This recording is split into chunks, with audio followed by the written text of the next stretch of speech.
Olá, seja bem-vindo. Este é o CoreCast, o podcast do Conselho Regional de Economia. Esse aqui é um espaço dedicado ao debate qualificado sobre economia, desenvolvimento econômico e políticas públicas. Eu sou Pedro Fernandes, economista, conselheiro do Conselho, e estarei conduzindo esse episódio hoje com o nosso presidente, Onívar Liga. Aqui no CoreCast, nós promovemos um debate, uma reflexão sobre o desenvolvimento econômico, sobre políticas públicas. Estamos recebendo hoje o deputado Heitor Freire, que está hoje como diretor da SUDENE de Desenvolvimento, de Incentivos, de Fundo, de Atração de Investimento. Ele vai falar um pouco do que vem desenvolvendo, do que vem trazendo para a gente, pela nossa região e para o nosso estado do Ceará. Então, um prazer receber Heitor Freire em nosso podcast. Fique à vontade, o Conselho de Economia, sinta-se à vontade de sua casa. E aqui vai falar um pouco da sua trajetória e como o Heitor chegou a essa função de diretor e o quanto que vem trazendo para a nossa economia no nosso estado do Ceará.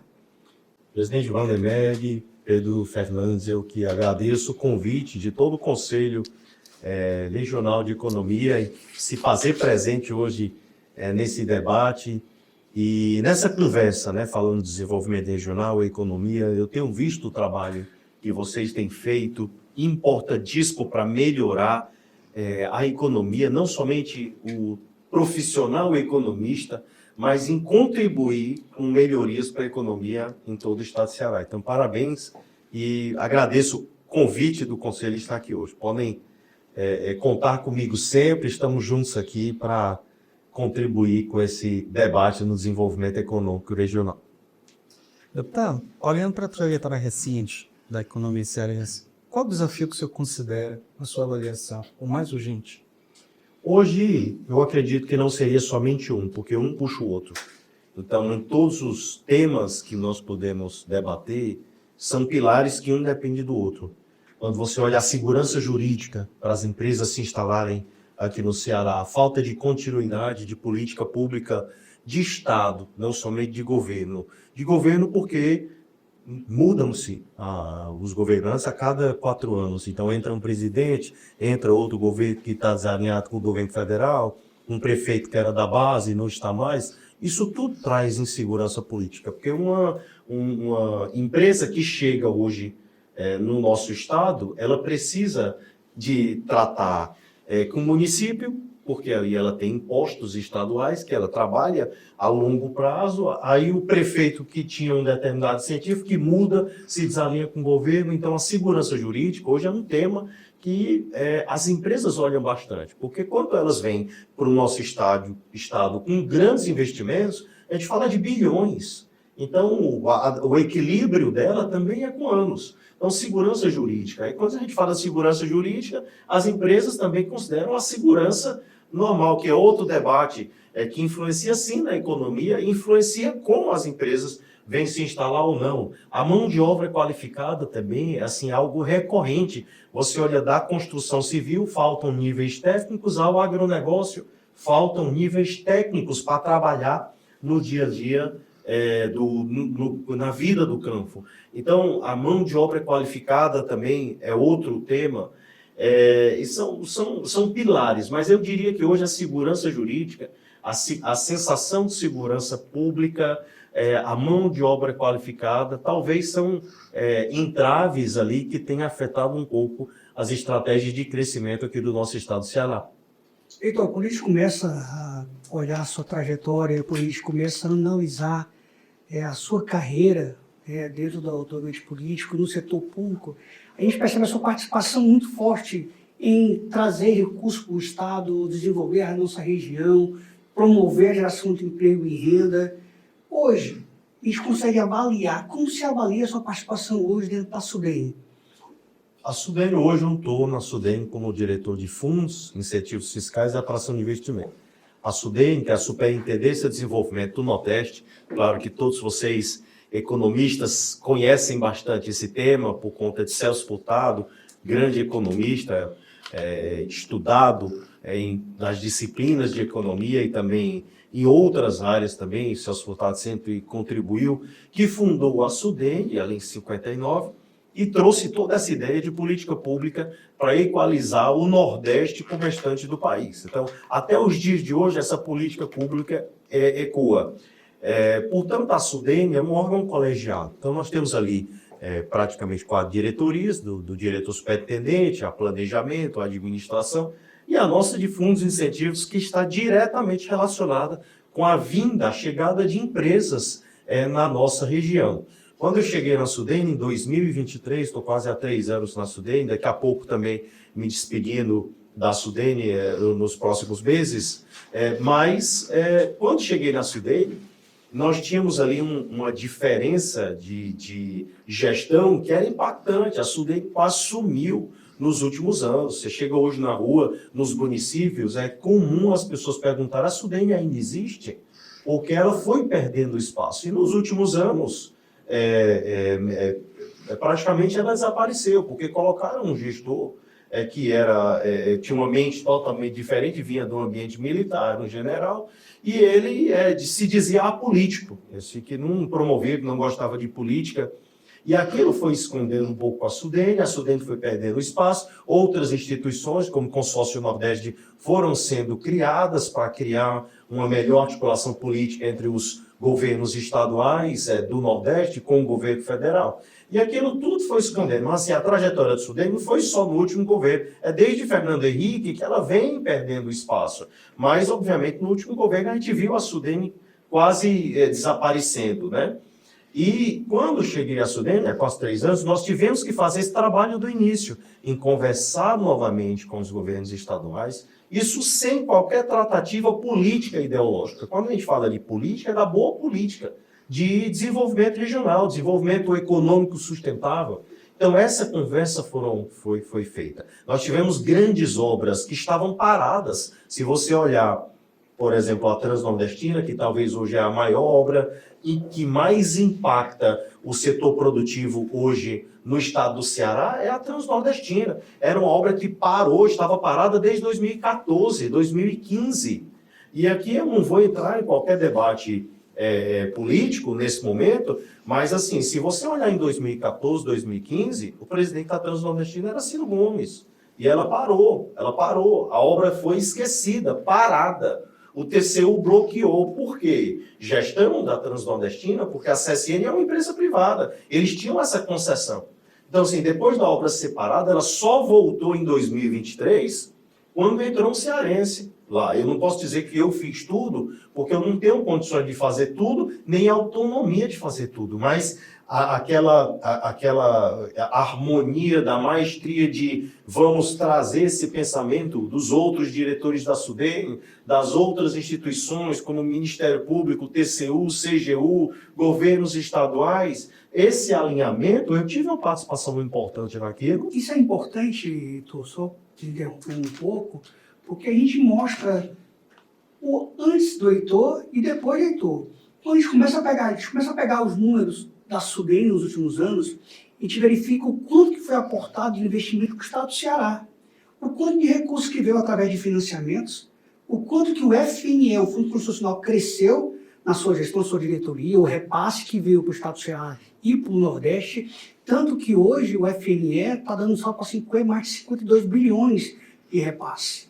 A gente vê o Fundo de Desenvolvimento do Nordeste, quando a gente olha os números do estado do Ceará, ele já vieram muitos recursos para cá. E quando eu olho um dos maiores instrumentos, que são os incentivos fiscais, a gente olha na sua gestão, você conseguiu elevar esse patamar, mostrar a importância dos incentivos, a atração de mais empresas e mais investimentos. Então, tudo isso que a gente está conversando aqui, quando se fala da sua gestão, são números, são dados que estão ali presentes e recursos que você trouxe para transformar a realidade do Estado. Então, assim, nós sabemos que existe uma diretoria colegiada, existem outros diretores que compõem, mas a importância de ter um cearense que olha para o Estado, que consegue direcionar, fazer esses aportes para o Estado, gerar esse desenvolvimento do emprego, que é isso através da sua gestão, isso vem sendo promovido cada vez mais, isso mostra a importância de ter uma pessoa que entende da questão política, uma pessoa que entende do cenário econômico, uma pessoa que compreende tudo isso. E aí, aqui a gente parabeniza, né, Pedro, pelo seu trabalho que você vem trazendo e desenvolvimento da região, para o estado do Ceará, principalmente. E é importante, quando a gente olha os números, que o produto interno bruto do estado do Ceará tem uma outra cara. Verdade. indústria, o agronegócio, tem energia renovável, a matriz começa a se diversificar. Então, isso é importante porque deixou de ser uma economia concentrada e começou a descentralizar. E aí eu queria que você falasse um pouco dessa economia, dessa sua política de desenvolvimento, o que o senhor está realmente transformando. Perfeito. Isso que você falou, eu normalmente, nós que trabalhamos com números, vocês são economistas e eu venho também do ramo finanças, minha vida quase toda foi nesse setor, mercado de capitais, bancos, e a gente sempre trabalha com muitos números. A gente diz que contra fatos não tem argumentos, contra os números não tem argumentos. Então, assim, como é que eu posso medir? Eu sei que na área de humanas, talvez, eles vão medir com outro tipo de análise subjetivo, mas no nosso ramo a gente mede com número. Então, como é que eu sei que uma empresa está dando certo? Ela está lucrando, que ela está com números positivos. Então, contra fatos não tem argumentos. Nós temos números positivos. Na SUDEM, o número de empresas que nós aprovamos de incentivos fiscais foram muito maiores do que nos últimos anos, fora da nossa gestão. Nós diversificamos, quando você olha em empresas, cidades, municípios nordestinos que nunca tiveram indústrias, ou seja, a interiorização, porque é muito bom para a empresa, chegava lá para o P100. Agora, quem quer ir lá para Irauçuba? Quem quer ir lá para Quixelô? Quem quer ir? Então, assim, a nossa dificuldade, nosso desafio é em levar empresas para esses municípios. Como é que eu posso trazer política pública que interiorize as indústrias, os empregos? Então, quando a gente olha, ainda é um problema muito grande, mas nós interiorizamos muitas indústrias em todo o Nordeste, então os números eles são positivos. E nós diversificamos. Chegamos na Sudênio, eram só poucas empresas, eu estou falando 10, 15 empresas específicas que mudavam de SPS, número de CNPJ, mas criavam SPE e eles buscavam o nosso FDNE. E depois nós diversificamos isso. Hoje, novos setores, como o setor de serviços, hotéis, que gera muito emprego, traz muita riqueza para as regiões, estão recebendo recursos, outras indústrias de outros ramos, em outros estados. Então, a gente começou a interiorizar essa política pública, a gente começou a tentar melhorar o cenário para que os municípios, essa conversa com os gestores municipais e estaduais para levar essa política pública e, principalmente, diversificar o crédito. Porque quem busca crédito, quem for o empresário aí que está aqui, vai nos escutar, está nos escutando, ele sabe, rapaz, é tão burocrático você conseguir. Aí as grandes empresas que têm um setor qualificadíssimo, jurídico, contábil, financeiros, economistas, eles conseguem montar uma viabilidade econômica para encher aquela papelada toda. Agora, um pequeno empresário, que ele que faz tudo dentro da empresa, ele que vai no banco, ele que paga a conta, ele que vende o produto, como é que ele faz? Como é que ele desburocratiza isso? Então, o nosso papel é desburocratizar para que esse recurso ele se diversifique e chegue nesse pequeno empresário que faz a economia girar. Então, a nossa gestão tem sido impactada por isso. E eu me sinto altamente orgulhoso, desde grandes obras de infraestrutura que nós destravamos, como a Transnordestina, desde empresas que têm saído simples para o lucro presumido, para o lucro real, que tem aumentado sua capacidade de geração de emprego, de renda. Então, assim, me sinto bastante feliz. Claro, eu não posso chegar para vocês e dizer, fui tudo eu. Não existe uma única pessoa na SUDEM que faz a economia, mas o nosso papel foi importante e para finalizar, os últimos gestores na SUDEM que nós tivemos, assim, de superintendência, foi Adalto Bezerra, o general coronel Adalto Bezerra, foi o Valfrido Salmito, assim, faz muito tempo. E a SUDEM ficou ali escondida só em Pernambuco, Paraíba, e foi o nosso trabalho também trazê-la de volta para os estados, para Sergipe, para Alagoas, para o Maranhão, para o Piauí, para o Ceará, ou seja, ali o Rio Grande do Norte. A gente começou ali a também difundir mais nos estados. A literatura econômica aponta a segurança pública como uma questão fundamental para o dinamismo econômico. Até mesmo, se a gente quiser focar mais na percepção de insegurança, né, como uma causa raiz, né, tanto para o país crescer como a região se desenvolver. Olhando para a nossa situação aqui no Ceará, né, quando o senhor avalia o impacto da nossa situação de segurança pública no desenvolvimento econômico? E até pesando nessa essa questão que o senhor falou no início, né? Como a empresa vem para cá, ela precisa de segurança jurídica e não pode ficar sujeita a mudanças de humores de governos que são de 4 em 4 anos. O cara vem para cá e vem fazer investimento de 30, 50 anos. E a segurança pesa nisso também. Como é que o senhor avalia essa intersecção entre? Eu posso lhe dar um caso concreto. Tem um município aqui do Ceará que eu tenho uma paixão muito grande. Citar aqui Maranguape, por exemplo. Eu gosto de Maranguape, tenho grandes amigos lá. Fui bem votado quando candidato a deputado, fiz grandes amigos, mandei emendas parlamentares para lá. Eu, pessoalmente, me sinto muito bem em Maranguape. E eu estava numa roda de conversa com alguns investidores, empresários, e a gente fala na criação de polos industriais, e um empresário determinado falou assim, rapaz, eu não iria para o Maranguape porque é a cidade mais violenta do Brasil. Aí, assim, quando eu olho a realidade, que eu, pessoalmente, sinto tranquilidade, tenho bons amigos, vou em Maranguape, mas a percepção de insegurança em ser a cidade mais violenta do Brasil, um determinado empresário disse, eu não sei se eu iria para Maranguape.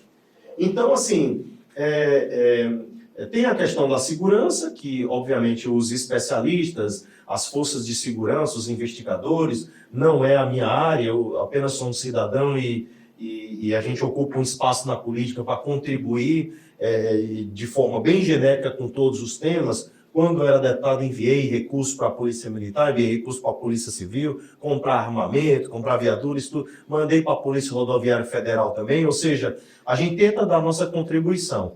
E uma vez conversando com o secretário de Segurança, ele disse, Heitor, o número de roubo tem diminuído, principalmente nesses, aí mostrou os bairros, só que as guerras de facções, eles têm fugido do sul do país, Rio de Janeiro, São Paulo tem vindo para cá, porque tem um porto estratégico, no envio de drogas, e eles que estão se matando e tal, não sei o que, isso gera, 10 morreram, aí gera a sensação de segurança, mas você tem visto, então assim, a realidade de segurança para sensação de segurança, ela talvez são duas realidades, mas o impacto da sensação ela é muito maior na economia do que na realidade. Então, tudo bem, são guerras de facções, vamos assim dizer, talvez criminosos sempre tem os colaterais, né, famílias, pessoas boas que estão sofrendo com isso, ou vidas sendo ceifadas, mas a sensação de insegurança é muito grande e afeta de fato a economia. Hoje, um dos grandes entraves aqui para o Ceará, para a vinda, para a chegada de empresas, de novos empreendimentos, para novos polos, a gente debate o tempo todo. A região de Ocada tem uma vocação para castanha, para o agro, a região de Itapipoca pode focar um pouco mais nisso, a Caucaia com data center, tecnologia. Então, assim, os municípios que têm as suas vocações, querem criar polos industriais, nos procuram para esse debate, SUDEM, incentivo fiscal, recurso barato, mas aí muitos empresários que a gente conversa têm o entrave da sensação da insegurança. Então, isso é realidade. Como eu disse, eu não sou um especialista para dizer o que tem que ser feito, não pode ser feito, mas eu sei que é real que a sensação de segurança hoje afeta no crescimento econômico do nosso estado, como no caso que eu escutei faz uma semana no município de Maranguape. Então, isso tem que ser visto imediatamente, tem que ser tratado e está impactando negativamente no crescimento econômico do nosso estado. Isso é um fato também, é uma realidade. Então, é um comentário bem sensato e que os governantes hoje, a sociedade, tem que trazer esse debate, porque isso está afetando também o nosso crescimento econômico. Deputado, se hoje nós pudéssemos definir 2 ou 3 prioridades estratégicas para a economia do Estado do Ceará, quais seriam? Olhando essa questão da redução da desigualdade, a melhoria do ambiente de negócio, a geração de emprego, como é que o senhor poderia pensar nessa visão de futuro para os próximos 10 anos? Eu diria que tem que estar tudo alinhado. Se não tiver alinhamento, não é ideológico. É alinhamento estratégico, político, econômico. Se não tiver alinhamento, município, estado e governo federal vão ser uma banda que está tocando em momentos. A bateria bate de uma forma, o violão toca e o piano de outra forma, sem o mesmo tom, sem a mesma nota, e fica uma bagunça. Então, as três instituições têm que tocar de forma harmônica. Política pública de Estado. Então, quando a gente olha o Brasil em geral, o Brasil tem algumas metas estratégicas. O que é que eu poderia dizer que se encaixa com o Ceará? Primeira coisa, inovação e tecnologia. Tem que ser fomentado, porque nós recebemos aqui as fibras, aqui no estado do Ceará. Isso tem que ser melhor aproveitado. Então, a vinda de data centers, não somente a vinda de data centers, não esqueçam que o ITA está se instalando também no Ceará. Então, daqui a pouco, a gente vai ter levas de novos intelectuais no ramo de tecnologia, inovação, engenharia, que podem criar soluções que as empresas do mundo todo vão querer estar aqui. Nós temos os cabos, nós teremos data center, nós temos o ITA com crânios, com gênios, que podem gerar soluções para todos os aspectos. E não é só saúde eles podem gerar, é infraestrutura, solução, tudo eles podem gerar eficiência e eficácia. Então, eu diria que uma das principais seria, talvez, o Ceará se tornar um Vale do Silício, entendeu? Trazer para que as empresas venham para cá. Isso vai trazer emprego, renda, investimento, infraestrutura. Outra questão seria na infraestrutura também, que a gente tem que focar, porque para as indústrias virem, tem que ter infraestrutura. E qual o debate que nós temos hoje? Nós temos uma vocação grande no setor energético, energia limpa, nós temos sol, nós temos vento, mas nós temos linha de transmissão, nós temos como repassar, transmitir essa energia, não somente para o consumo, mas para o restante do Brasil e do mundo, porque daqui a pouco o hidrogênio verde ele vai ser colocado num cilindro e vendido para a Europa e para o mundo. Então nós temos essa logística. Então aqui eu já falei de energia, linha de transmissão, da coisa básica, que é o saneamento básico. Você chega, nós somos uma região de semiárido, água é escassa, mas nós temos a dessalinização, pode acontecer logo em breve na Praia do Futuro, e eu pessoalmente vi tecnologia de dessalinização em Israel, que é a coisa assim, mais maravilhosa, que um deserto hoje é abundante em água. Então existem tecnologia feita por cearenses brasileiros na universidade lá em Jerusalém.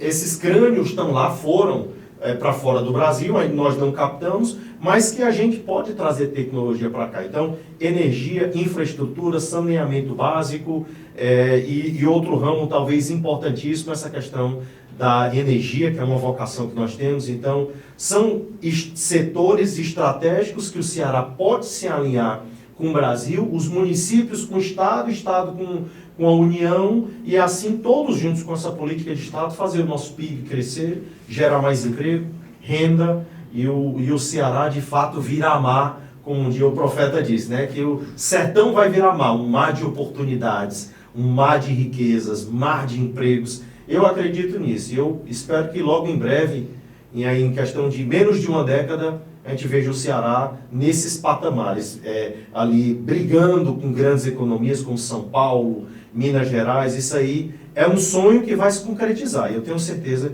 que nós temos essa vocação e o Ceará vai chegar lá. Eu acredito muito nisso, né? Eu gostei muito eu acho que em todas as suas falas, Heitor, você falou nessa questão de continuidade, né, de política pública, independentemente de ideologia, né? Eu tive a oportunidade de participar, enquanto economista, coordenador, de dois movimentos que eu acho muito interessantes aqui do estado do Ceará e que foram pioneiros no Brasil. Foi Fortaleza 2040, um grande esforço de planejamento de longo prazo, e o Ceará 2050 como consequência também. E a gente sempre falava isso, a gente sempre tinha esse cuidado da gente priorizar políticas, projetos de infraestrutura que fossem bons independentemente se na próxima eleição, na época do Ceará 2050 era o governador Camilo, se na próxima eleição o governador Camilo fizesse seu sucessor ou não, né? Eu acho que o que falta é isso para a gente, sabe? A gente ter consciência que o que é bom para o Ceará, independentemente se você é de esquerda, se você é de direita, se você é cabeludo, se você é careca, não. Verdade. Foi uma conversa muito boa, muito rica. Recebemos aqui o deputado Heitor Freire, um grande amigo, parceiro, deputado federal, diretor da SUDEM, que vem transformando o estado do Ceará através de grandes repasses, de investimentos, gerando emprego, trazendo novas empresas para poder chegar e gerar mais desenvolvimento para o estado. Então, um debate rico, um debate alinhado de um propósito do Conselho Nacional de Economia, onde nós debatemos o desenvolvimento regional, desenvolvimento econômico. E eu Ouvimos aqui, né, o deputado falando sobre a sua visão de futuro, sobre setores prioritários. Então, agradeço, Heitor, pela sua participação, agradeço ser disponibilizado do seu tempo. Eu sei que nós sabemos que é corrido, mas você se colocou à disposição para poder se apresentar, para poder debater um pouco sobre esse assunto. E conte com o Conselho. O Conselho de Economia está de portas abertas, para que possa continuar contribuindo com o Estado, continuar contribuindo com o seu mandato, com o trabalho que o senhor vem desenvolvendo, que é um trabalho realmente transformador para o Estado do Ceará. Conte com a gente. Somos parceiros, somos amigos e estamos aqui juntos para poder transformar essa missão, fazer com que o Estado do Ceará cresça cada vez mais. Muito obrigado pela participação. Eu que agradeço, Pedro, Vandermeg, agradeço a todo o Conselho pela oportunidade de conversar. Eu digo e repito sempre que o principal tema hoje do Brasil se chama economia. Economia que está em jogo, economia são vidas, emprego, renda, tudo é gerado através da economia.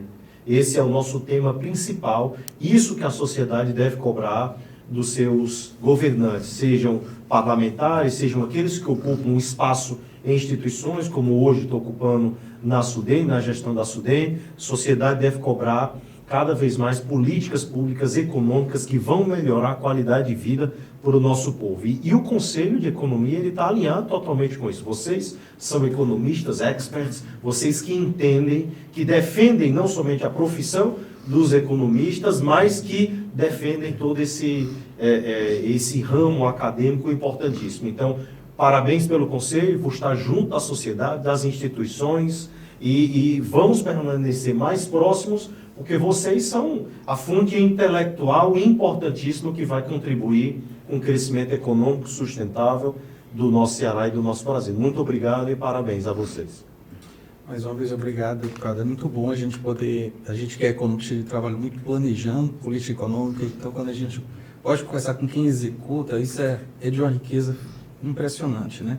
Então, a você que nos acompanhou, muito obrigado pela audiência, né? Este foi mais um episódio do Corecast, podcast do Conselho Regional de Economia.